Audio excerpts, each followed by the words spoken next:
शिमला की एक और मस्जिद जिसे लेकर शुरू हुआ बवाल। इलाके में है 20 लोगों की रजिस्ट्री और 150 लोग आते हैं नमाज पढ़ने।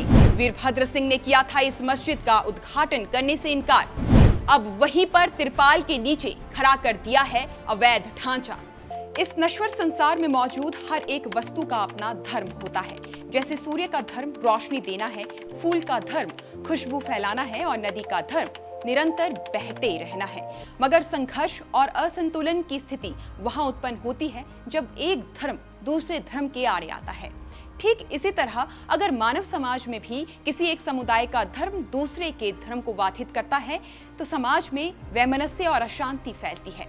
यही अशांति इन दिनों हिमाचल प्रदेश की राजधानी शिमला में फैली हुई है। मामले में हिंदू पक्ष का कहना है कि प्रदेश में बाहरी मुसलमानों की आमद होने से यहाँ की स्थानीय आबादी के बीच असंतुलन बढ़ रहा है और दूसरी तरफ शांति प्रिय समुदाय का कहना है कि हम यहाँ शांति से रहते थे, शांति से रहते हैं और इंशाअल्लाह आगे भी शांति से ही रहेंगे। लेकिन सोचने वाली बात यह है कि अगर शिमला में इतनी ही शांति थी तो बवाल हुआ ही क्यों? आप हमें इस बात का एक उदाहरण दे दीजिए कि कहीं पर भी बिना आग लगे धुआं उठने लगा हो। हम बताते हैं, आपको ऐसा कोई भी एग्जाम्पल कहीं भी नहीं मिलने वाला। शिमला के संजौली में उपजे मस्जिद विवाद के बाद अब राजधानी में एक और मस्जिद को लेकर विवाद खड़ा हो गया है और ये नया विवाद मंत्री अनिरुद्ध सिंह के विधानसभा क्षेत्र कसुम्पटी से सामने आया है। संजौली के मस्जिद विवाद पर विधानसभा में दहाड़ने वाले मिनिस्टर साहब अपने इलाके के इस मामले पर भी उसी मुखरता के साथ अपना पक्ष रखेंगे, ऐसा हमें विश्वास है। बाकी इस वीडियो में हम आपको देंगे कसुम्पटी से सामने आए नए मस्जिद मामले की पूरी जानकारी कि किस तरह से एक कच्चे ढारे में अवैध रूप से मस्जिद का निर्माण कर दिया गया, किस तरह लीज के नियमों में खिलवाड़ करके बिना एनओसी लिए मस्जिद तामीर कर दी गई और साथ ही बताएंगे साल 2013 का वो पुराना किस्सा जब तत्कालीन मुख्यमंत्री वीरभद्र सिंह को इस मस्जिद के उद्घाटन का निमंत्रण दिया गया था, मगर लोगों द्वारा विरोध किए जाने के बाद राजा साहब ने ऐसा कुछ भी करने से साफ इनकार कर दिया था। इसीलिए वीडियो को अंत तक देखिएगा और हमारा हौसला बढ़ाने के लिए YouTube चैनल को सब्सक्राइब जरूर कीजिएगा।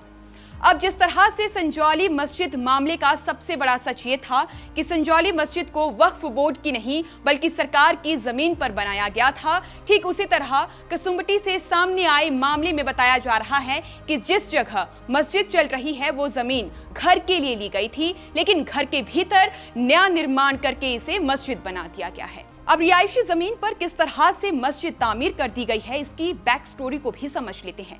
सबसे पहले इस जमीन को वक्फ बोर्ड ने सादिक मोहम्मद नामक एक शख्स की पत्नी मुमताज बेगम के नाम 99 साल की लीज पर कर दिया था और ये काफी पुरानी बात है।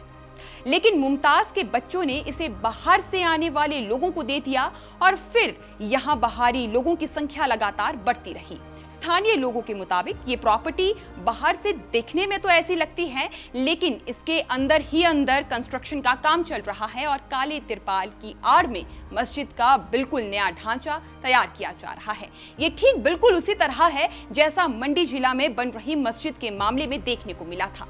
वहां भी ऐसे ही तिरपाल डालकर गुप्त तरीके से अंदर ही अंदर मस्जिद तामीर कर दी जा रही थी। स्थानीय लोग बताते हैं कि काफी लंबे वक्त से छोटा शिमला वार्ड के अंतिम छोर पर मौजूद ये मस्जिद अवैध रूप से चल रही है और बीते 4 सालों से यहाँ गतिविधियां बढ़ गई हैं। और तो और चौंकाने वाली बात यह है कि इस मस्जिद से मात्र 1 किलोमीटर की दूरी पर ही एक और अन्य मस्जिद है जहां लोग इबादत करने जाते हैं। तो फिर 1 ही किलोमीटर के दायरे में दूसरी मस्जिद तामीर करने का क्या मतलब है? स्थानीय पार्षद से जब इस पूरे मामले को समझने के लिए हमने उन्हें फोन मिलाया तो उन्होंने और भी कई खुलासे किए हैं। स्थानीय पार्षद के अनुसार साल 2013 के आसपास मुस्लिम समुदाय के लोगों ने इस मस्जिद का उद्घाटन करवाने के लिए तत्कालीन मुख्यमंत्री वीरभद्र सिंह को निमंत्रण भेजा था, मगर जब लोगों ने इसका विरोध किया तो राजा वीरभद्र सिंह ने भी उद्घाटन करने से साफ इनकार कर दिया था। बकौल पार्षद ये बात उन्हें भी हाल ही में पता चली है और हम भी इस दावे की पुष्टि नहीं करते हैं। बहरहाल स्थानीय पार्षद का दूसरा दावा यह है कि मस्जिद के आसपास के इलाके में 15 से 20 लोग ऐसे हैं जो मुस्लिम समुदाय से ताल्लुक रखते हैं और इनके नाम बुक में रजिस्टर्ड है। मगर कुसुम्बटी की इस मस्जिद में पता नहीं कहां से 100-150 लोग हर जुम्मे की नमाज पढ़ने के लिए यहाँ पर इकट्ठा होते हैं। मतलब साफ है कि ये लोग यहीं आसपास कहीं रहते हैं। इसी कारण से जुम्मे की नमाज पढ़ने के लिए मस्जिद तक पहुंच जाते हैं। यानी दिक्कत वही संजाली वाली है कि 190 लोग रजिस्टर्ड हैं, लेकिन 1900 लोग नमाज पढ़ने आते हैं। बहरहाल स्थानीय लोगों और हिंदू संगठनों के द्वारा इस मस्जिद को हटाने को लेकर भी विरोध प्रदर्शन किया जा रहा है और कुसुम्बटी मस्जिद का ये मामला भी कई सालों से कोर्ट में है। पार्षद ने कहा है कि एसडीएम कुसुम्बटी और पुलिस ने मस्जिद से जुड़े कागजात की छानबीन के लिए 2 दिन का वक्त मांगा है और ये समय सीमा आज कल में समाप्त हो जाएगी। ऐसे में इस मामले से जुड़ी कोई और नई अपडेट जैसे ही हमारे सामने आती है, हम आपको अवश्य सूचित करेंगे। बाकी इस पूरे मामले को लेकर आप सभी का क्या सोचना है, हमें कमेंट सेक्शन में जरूर बताइएगा। फिलहाल के लिए इस खबर में बस इतना ही। अगला वीडियो लेकर जल्द आपके सामने होंगे। तब तक के लिए नमस्कार।